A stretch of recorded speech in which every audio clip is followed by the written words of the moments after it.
நான் ப்ளஸ் பண்ணுறேன் தேவனுடைய ஊழியக்காரன் என்று 2025 எப்படி இருக்கும், என்ன ஆகும், ஏதாகும் அப்படின்னு நீங்கள் கேட்டிங்கன்னா நான் சொல்கிறேன் 2025 உங்களுக்கு நல்லா இருக்கும். கர்த்தருடைய கண்கள் அந்த வருஷம் முழுவதும் உங்கள் மேலே பதிக்கப்பட்டிருக்கும். 2025 முழுவதும் வருஷத்தை கர்த்தர் நன்மையால் முடிசூட்டுவார். அவர் நன்மையால் முடிசூட்டுகிறபடினால் உங்கள் வீடு சமாதானத்தோடு இருக்க காண்பீர்கள். உங்கள் வீட்டில் குறைவே இருக்காது.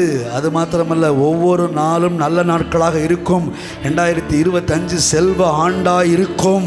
அதே போல நீங்கள் விதைத்ததற்கான விளைச்சலை கர்த்தர் 2025 அந்த வருஷத்துல 100 மடங்கு பலனை நிச்சயமாய் உங்களை காண செய்வார். இழந்து போன, பச்சிக்கப்பட்டு போன வெட்டுக்கிளிகளும் முசுக்கட்டை பூச்சிகளும் அரித்துட்டு போன அந்த இழப்பை எல்லாம் கர்த்தர் திரும்ப அளிப்பார். திரும்ப அளிக்கும் போது இரட்டத்தனை அளிப்பார். அதோடு கூட 2025 முழுவதிலும் இம்மானுவேல் என்று பெயரோடு கூட கர்த்தர் உங்க கூட இருப்பார். இந்த தைரியத்துல